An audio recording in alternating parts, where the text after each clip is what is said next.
기도하고 오늘 강의 시작하도록 하겠습니다. 하나님, 나님 감사합니다. 오늘 우리에게 이런 장소를 주시고 또 이런 시간을 허락해 주시고 또 함께 하나님의 말씀을 나눌 수 있는 마음을 허락해 주셔서 감사합니다. 오늘 우리가 나눌 이 말씀 마음속에 깊이 있게 새기게 하여 주옵시고 이 말씀과 함께 살아갈 수 있는 사람들이 될 수 있도록 하여 주시옵소서. 모든 말씀 우리 주 예수 그리스도의 이름으로 기도드립니다. 아멘. 네, 오늘 오후 강의 주제는 이제 마지막 심판이고 우리 교사 자료는 이제 소교리 문답 제 38문. 제 38문 신자들은 부활해서 그리스도로부터 어떤 유익들을 받습니까? 그에 대한 대답은 부활 때의 신자들은 영광 속에서 살림을 받아 심판의 날에 공개적으로 인정되고 죄가 없다고 선언되고 그리고 완전히 복을 받아 하나님을 충만하게 영원히 즐거워합니다. 예. 이 소교리 문답 제 38문이요. 어떻게 보면 이제 이 38문이 강의 내용이 가장 어떻게 보면 짧기도 하면서도 상당히 중요하기도 하다. 왜 중요하냐? 결론이거든요, 사실은. 그러니까 사실은 저는 좀 내심 개인적으로 아쉬운 건 사람들에게 뭐냐면 질문들을 잘 안 한단 말이에요. 성도님들이 궁금증이 없어요. 무슨 궁금증? 왜 믿어야 하는가? 제가 이제 뭐 하나님에 대해서 아는 게 중요하다고 막 설명을 많이 하는데도 사람들은 그러면은 어떤 사람은 누군가 그런 질문을 좀 했으면 좋겠다는 생각인데 뭐냐면은 하나님은 왜 알아야 하는가? 하나님은 왜 알아야 하고 하나님을 왜 믿어야 하며 왜 하나님만을 믿어야 하고 우리는 왜 이렇게 모여서 뭐 이런 것도 공부해야 되고 왜라는 질문을 좀 했으면 좋겠는데 왜라는 질문을 하는 사람이 별로 이렇게 없어요. 그런데 이 제38문이 바로 그 모든 왜라고 하는 질문에 대한 해답이에요. 이것이. 이게 이제 그 영화라고 하는데 신학적인 용어로는 이제 영화에 대한 그 교리인데 지금까지 이제 소교리 문답 1번부터 37문까지 여러분들하고 함께 이렇게 강의에 참여하면서 저도 이제 좀 설명하기가 좀 쉬워졌어요. 왜냐면은 최종 관문 결국에는 지난주에도 그렇게 지난번 강의 때 이렇게 배웠지만 사람이 죽으면 어떻게 되는가 중간 상태에 대해서 배웠지만 죽고 나면 그 다음에 이제 마지막 심판 때까지만 이제 뭐 기다리는 그런 이제 시간이 되는 건데 마지막 심판 단어가 이야기하듯이 끝이에요. 끝. 우리가 이제 하나님의 시간에 대해서 공부를 했지만 하나님은 영원이라는 시간 속에서 이렇게 시작과 끝을 창조하셨다. 시작과 끝이라고 하는 시공간을 창조하셨는데 이게 바로 제38문이에요. 여기가 끝인 거예요. 이제 더 이상이 없어요. 이제 영원으로 들어가는 거거든요. 여기서 이제 왜냐하면 시작과 끝이 의미하는 것은 그 다음은 없고 그 다음은 영원이라는 뜻이 되는 거거든요. 영원히 살게 되는 거예요. 믿었든지 안 믿었든지 다들 부활을 하는데 영광의 부활을 하든지 악인의 부활을 하든지 성경은 그 둘 중에 하나밖에 없다. 그러니까 하나님을 알아야 되고 그러니까 하나님을 믿어야 되고 그러니까 성령이 그것 때문에 무엇을 하셨는지 모두가 다 이 38문 때문에 해야 된다라고 하는 답을 주는 거예요. 그리고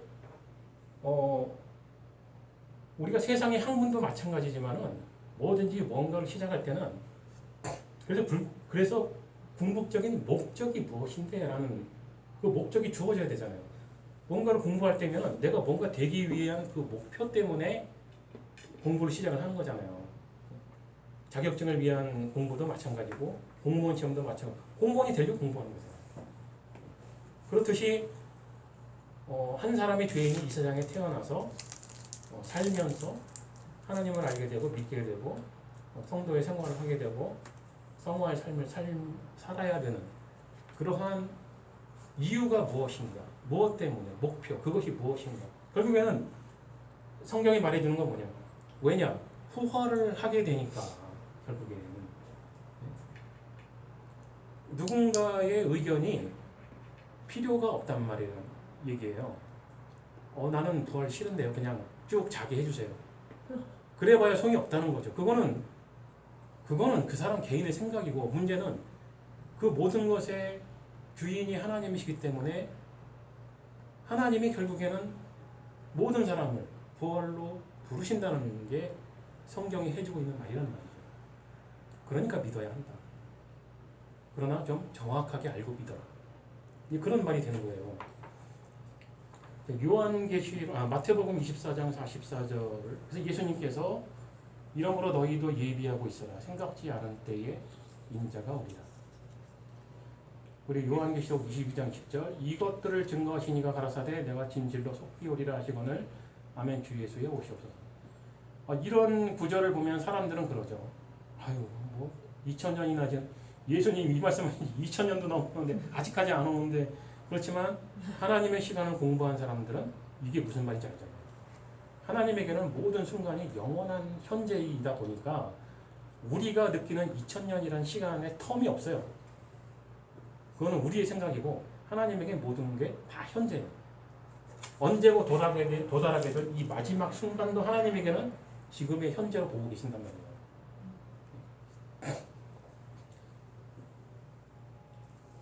그래서 마태복음 24장 30, 오늘 성경 구절을 좀 많이 읽게 될 텐데 24장 36절 37절. 그러나 그날과 그때는 아무도 모르나니 하늘의 천사들도 아들도 모르고 오직 아버지만 아시느니라. 노아의 때와 같이 인자의 임함도 그러하리라. 그러니까 저는 이런 성경 구절이 당연히 존재하는데도 불구하고 왜 사이비 교주들의 말을 그렇게 믿고 싶어하는지 이해가 안 되는데 이런 사이비 구별 너무 쉽잖아요. 왜 예수님이 명백하게 말씀하셨잖아요. 그날과 그때는 아무도 모른다. 아무도 모른다는 그 아들은 자기 자신을 얘기하는 거예요. 아니 뭐 모를 리가 없겠죠. 뭐 창조주 하나님이신데 모를 리는 없겠지만 그런데 이런 건 강조의 말씀이거든요. 나도 모를 거니까 나한테도 물어보지 마라. 그런 말이잖아요. 나한테조차도 물어보지 마라. 왜? 안 가르쳐주겠다는 얘기거든요. 아무도 안 가르쳐주고 그렇기 때문에 아무도 알 수가 없다. 그러니까 안다고 누군가가 말을 한다면 그 사람이 아무리 도덕적으로 훌륭해 보이고 깨끗해 보이고 가난한 자들을 돕고 뭐 불쌍한 사람을 위해서 자기의 신체 일부를 떼어주는 사람일지라고 할지라도 이 예수님의 말씀에 의하면 그 사람은 이단 사이비예요. 다른 거 보지 마라. 왜? 아니, 하나님이 아니라고 그랬는데 왜 그걸 믿고 싶어 하냐고 도대체가. 그래서 누가복음 17장에도 이제 그런 말씀이죠. 사람이 너에게 말하되 보라 저기 있다 보라 여기 있다. 지금 딱 사이비 교주들이 하는 말이잖아요. 하리라. 예수님이 이렇게 말씀 그렇게 할 거야 라고까지 가르쳐 주시잖아요. 그러나 너희는 가지도 말고 쫓지도 말라. 그런 사람들이 분명히 존재하는데 듣지도 말고 따라다니지도 마라. 번개가 하늘 아래 이판에서 번뜩하여 하늘 아래 접전까지 비침같이 인자도 자기 날에 그러하리라. 순식간에 온다는 건데 이단 사이비들이 예수님의 재림에 대해서 아주 창조적인 그런 상상들을 하더라고요. 예수님께서 요한계시록에 의하면은 여기 나와요. 요한계시록 1장 7절. 볼지어다 구름을 타고 오시리라. 악인의 눈이 그를 보겠고 그를 찌른 자들도 볼 터이요 땅에 있는 모든 족속이 그를 인하여 애곡하리니 그러하리라 하며. 이 무슨 말이에요?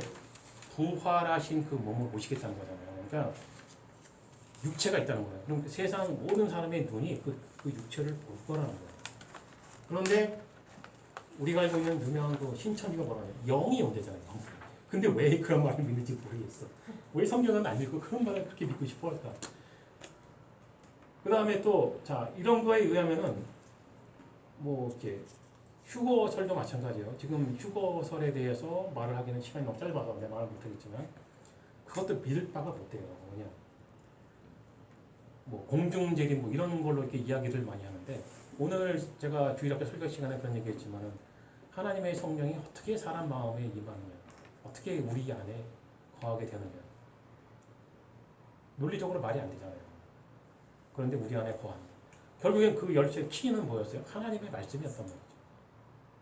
자, 그게 좀 그래서 하나님의 진리는요, 자기의 원하시는 자들이 아니면은 그 해석을 사실 정확하게 주지 않는 경향이 있어요. 제가 보니까 좀 헷갈리게 비틀어서 좀 해석을 하게 알아듣게 하는 그런 것들이 좀 있더라. 이제 경험적인 지식이긴 한데. 그러면 그렇게 해서 뭐가 드러나느냐? 참된 신자와 그렇지 않은 자들이 구별이 되는 거예요. 그런 것처럼 휴거설 같은 것도 마찬가지예요. 제가 교리의 등급에 대해서 이야기했지만 특별히 종말론에 대해서는 C등급으로 분류를 해요. 명확한 게 없어요. 종말론이 개혁주의에서도 종말론이 있지만 그것조차도 완벽하게 100% 믿을 필요도 없다. 왜? 예수님 지금 쭉 그 얘기 하셨잖아요. 오기는 온다. 분명한 거, 야, 오기는 온다. 부활한다. 근데 언젠지 모른다. 어떻게? 그것도 안 가르쳐준다. 근데 왜 자꾸 안다 그러냐? 그런데 종말론에 대한 연구를 많이 한단 말이에요. 그래서 전천년설, 후천년설, 뭐 그것까지 제가 나중에 설명할 기회가 있을지 모르지만 뭐 무천년설 해가지고요. 종말론에 대한 이론이 한 4-5가지가 되는데 다 알아둬야 할, 상식적으로 알아둬야 할 필요는 있으나 어느 한 가지를 확실하게 그냥 그렇다라고 믿을 건 없더라. 근데 그러니까 우리 38문을 통해서 우리가 지금 설명했듯이 알아야 되는 거는 그거예요. 명확한 거. 반드시 재림하신다. 그건 예수님의 약속의 말씀이기 때문에 그건 우리가 반드시 믿어야 되는 믿음의 내용이에요. 두 번째, 그런데 언제 오는지 모른다. 예수님이 이렇게 말씀하셨기 때문에 이것도 명확한 거예요. 그러니까 언제 오실지 알려고 할 필요가 없다는 얘기가 되는 거예요. 그런 것에 대해서 궁금할 필요가 없다. 왜? 성도에게는 지금 이 순간도 종말이에요. 사람들 그런 비유를 좀 들어서 미안한데 최근에 우리 교회에 아프신 분들이 많죠.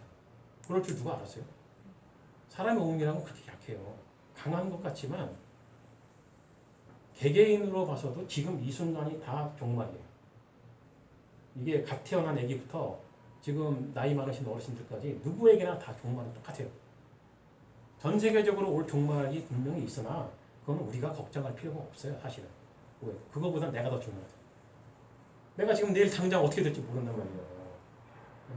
어떻게 그런 사건 많잖아요. 뉴스 보면 차 타고 가다가 괜히 죽을 일이에요. 그게? 누가 그런 교통사고 날 거라고 상상이나 했나? 중국의 비행기 직선으로 떨어진 것 같죠. 그걸 누가 알고 그걸 탔냐고요. 그래서 모든 사람에게는 지금 현재 이 시간이 종말이에요. 종말로 그렇게 깊이 있게 뭐 연구할 것도 없고 지금 당장 너 지금 여기서 갈지도 몰라. 이게 종말론이에요. 그래서 지금 이 순간 네가 예수 그리스도의 복음에 대하여 어떻게 믿느냐가 정말 중요한 것이다. 사실은 종말론이 존재하는 이유도 그것 때문에 그래요. 지금 이 순간 하나님의 말씀을 어떻게 믿고 있느냐, 성령이 함께 하시느냐, 이게 가장 중요한 거예요. 또 하나 이제 우리가 그렇다고만 알아야 되는 지식이 있는데 지옥에 대한 것. 마가복음 9장 48절 49절. 거기는 구더기도 죽지 않고 불도 꺼지지 아니하느니라. 사람마다 불로써 소금 치듯함을 받으리라. 이런 건 다 비유의 말씀이에요. 그러니까 둘 중에 하나잖아요. 한 부류는 영광의 부활로 나와서 영원히 그리스도와 함께 영원히 마르고 닳도록 행복하게 잘 사는 삶이 있을 것이고, 그 나머지 그렇지 않은 삶이 있을 거라는 거죠. 불신자들의 삶인데 그 불신자들의 삶에 대한 설명이지만 이 구절처럼 똑같이 진짜로 뭐 불로 소금짓을 치는 그런 거는 아니겠죠. 그렇잖아요. 그런 건 아니고 어떤 비유의 말씀인데 정확하게 그게 어떤 건지 아무도 알 수가 없어요. 왜? 본 사람이 없죠. 왜냐하면 이 끝이 온 게 아니니까. 끝이 오고 난 다음에 이 일이 벌어질 건데 이 샘플을 본 사람이 아무도 없다는 거죠. 그래서 이런 것도 굳이 공상할 필요 없다. 다만 그들의 삶이 따로 준비되어 있다는 건 명확하다는 거죠. 그러나 그들의 삶은 불신자의 삶이다.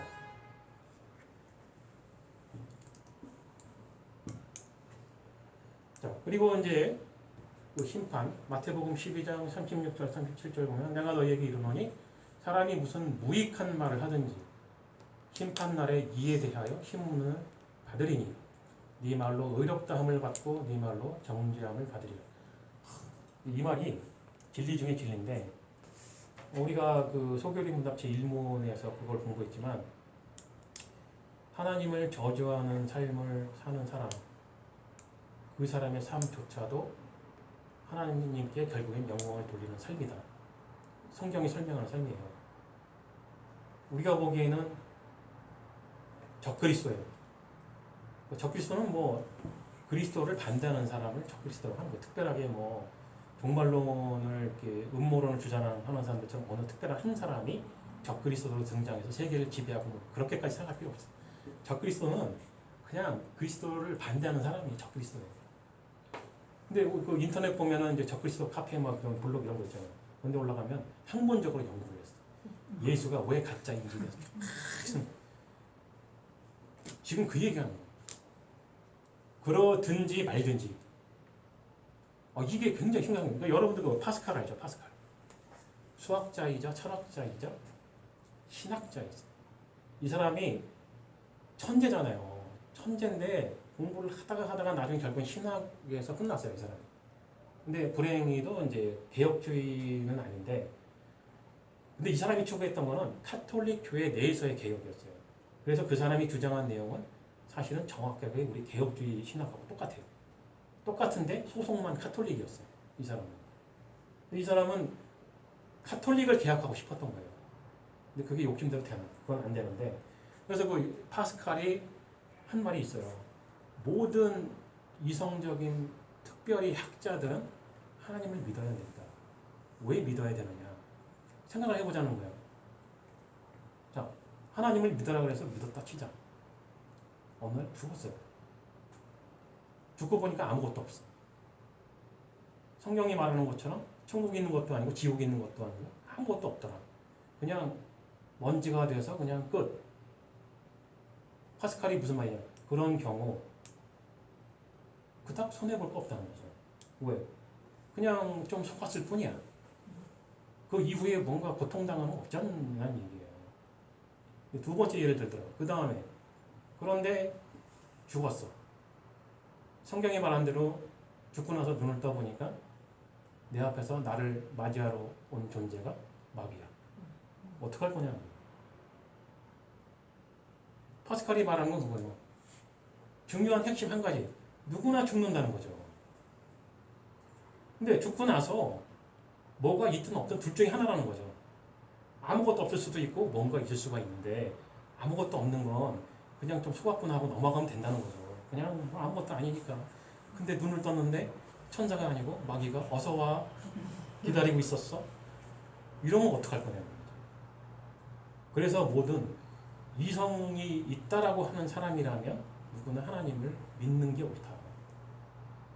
굳이 뭐 하나님이 있다 없다 이런 거 따지지 말고 뭐 믿음이네 뭐 이런 거 다 따지지 말고 중요한 건 너 죽은 다음에 벌어질 어떤 뭔가의 현상이 있을 건데 둘 중에 하나밖에 없다는 거죠. 어떡할 거냐는 거죠. 그러니 믿는 게 유리하다. 듣고 보니 그렇죠. 파스칼은 그런 생각을 한 사람이에요. 왜? 수학자거든. 네. 엄청난 수학자고 엄청난 철학자였어요. 고대 그리스 철학부터 자기 당대의 자기 시대의 철학을 다 꿰고 있는 사람이었어요. 그리고 신학까지 공부했고 제가 보기에는 개혁주의 신학도 공부를 한 거예요. 이 사람. 자기네 카톨릭 신학도 공부하고 개혁주의 신학도 공부했는데 의리상 카톨릭만 안 따른 것 같아. 내가 보기에는. 그러니까 개혁주의 신학을 말을 했겠죠. 아니면 어떻게 그렇게 틀릴 리가 있어? 왜 똑같을 리가 있어요? 자, 그런 대천재가 주장하는 말이었어요. 그런데 그 파스칼만큼 천재적인 그 다른 철학자들, 수학자들은 왜 파스칼과 같은 결론에 도달하지 못했을까? 그게 바로 선택이에요. 오늘도 그런 설교를 했지만 각 사람의 마음에 하나님의 말씀이 자리를 잡고 그 자리에 성령이 함께 내주하시는 건 성령 마음이라는 얘기죠. 그게 이게 문제가 그 사람의 천재성하고는 관계가 없다. 파스칼도 천재였지만 다행히 하나님의 은혜를 받았다는 거지 이 사람은. 그래서 그걸 깨닫게 되는 거고 그래서 지금까지 자기가 공부했던 모든 수학과 철학 이 모든 학문을 다 바울처럼 싹 쓰레기처럼 밀어버린 거예요. 남은 건 신학밖에 없는 거예요. 자기한테는. 아, 하나님밖에 없구나. 이게 결론이 아 이거 믿는 거 외에 딴 방법이 없구나. 이런 결론에 도달을 하는 거예요. 이 파스칼이 공부하면서 지금 우리가 보고 있는 이 성경 말씀들을 심각하게 본 거예요. 고린도후서 5장 10절 이는 우리가 다 반드시 그리스도의 심판대 앞에 드러나 각각 선악간에 그 몸으로 행한 것을 따라 받으려 합니다. 파스칼이 이 글을 안 읽었겠어요? 이 사람이 읽었다고 분명히.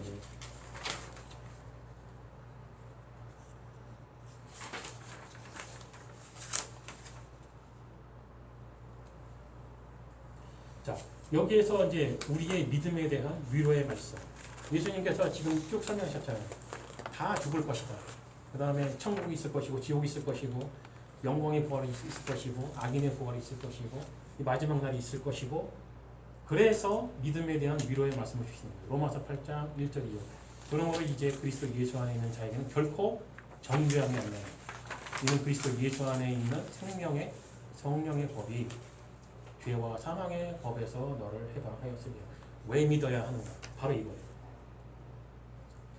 아무것도 우리가 뭔가 할 수 있는 게 없어요. 우리의 죽음을 우리가 컨트롤할 수 있나? 못해요.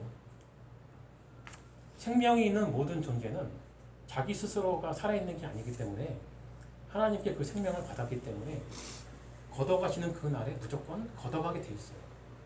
그냥 끝. 누군가에게든지 반드시 끝이 온다. 그리고 그 이후에 뭔가가 있다. 아무것도 없든지. 그러나 성경은 있다고 하니까 그것에 대한 확실한 지식과 믿음을 갖는 자들에게 주시는 위로의 말씀. 믿는 너에게는 정죄함이 없다는 거죠. 이게 바로 구원의 완성. 전에 제가 그 얘기했죠.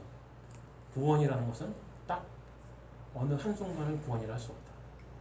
부르심부터 이 마지막 날까지.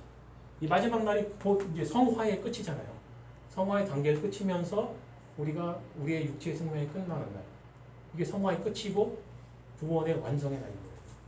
이제 재림을 하시고 나의 이름을 불러주셔서 내가 영광의 부활을 했을 때 그것이 곧 구원의 완성이 됩니다. 그러니까 구원은 시작과 완성이 있다. 그리고 그 구원의 완성, 끝이 바로 부활이다. 그러니까 예수님께서 이 부활 문제 때문에 굳이 우리와 같은 육신을 입고 이 땅에 오신 거예요. 이 문제가 해결이 되니까. 세상 모든 사람이 부활을 하게 될 거니까. 근데 다들 악인의 부활로 나오게 할 수는 없다는 게 하나님의 사랑이라는 거죠. 그렇게 해서 하나님이 선택하신 그 사람들을 영광의 부활로 부르시기 위하여 사람으로 오셨고 고난받고 십자가에서 못 박혀 죽으시고 그리고 중요한 건 반드시 부활을 하셨다는 거죠. 본인이 부활하지 않으면 나머지도 없으니까. 예수님이 부활 안 하시면 다른 사람들도 부활이 없어요. 그래서 부활을 하신 거예요.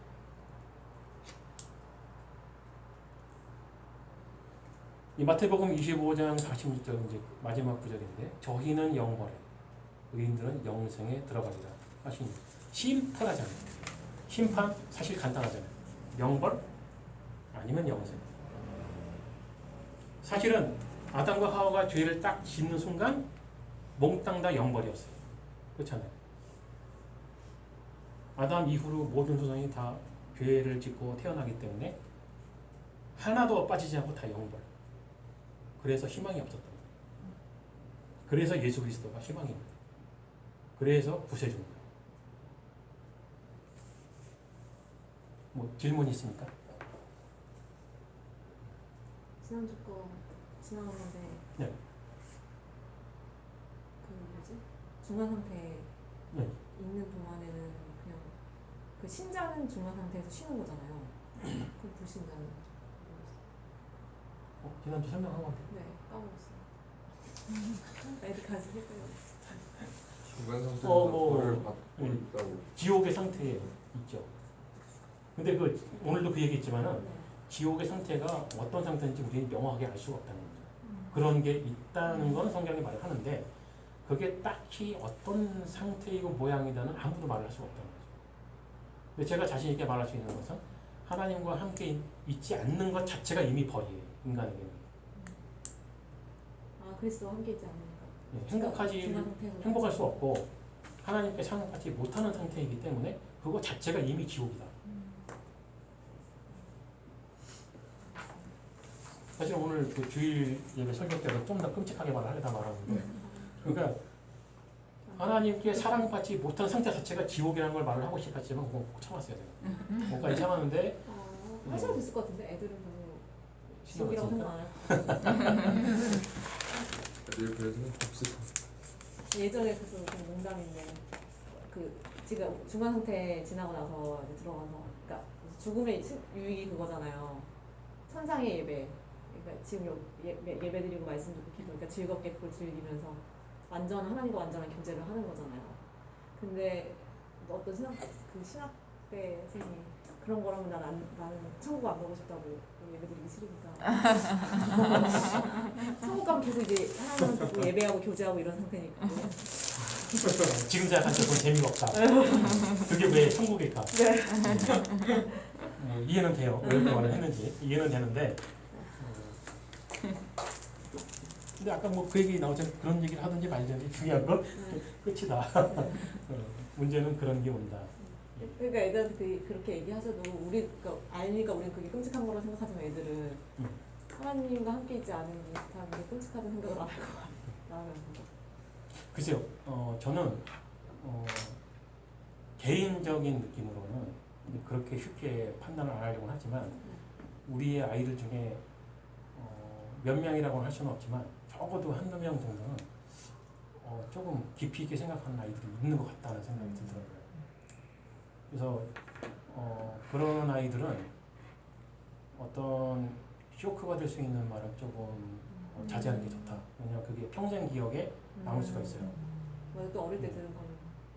그러니까 제가 항상 복음을 전할 때에 항상 갖는 자세이지만 몇 명이 있든지 간에 나는 한 사람에게 하는 식으로 설명을 해요. 100명이 있어도 나한테는 한 사람에게 지금 대화를 나누겠다는 생각으로 설교를 하든가 강의를 하든가 하기 때문에 나에게는 한 사람이 중요한 거죠. 여러 명이 중요한 게 아니고 대중을 끌어모을 생각은 없어요. 그 중에 한 사람을 위한 이 설교이다. 나는 그것으로 너무 행복한 거죠.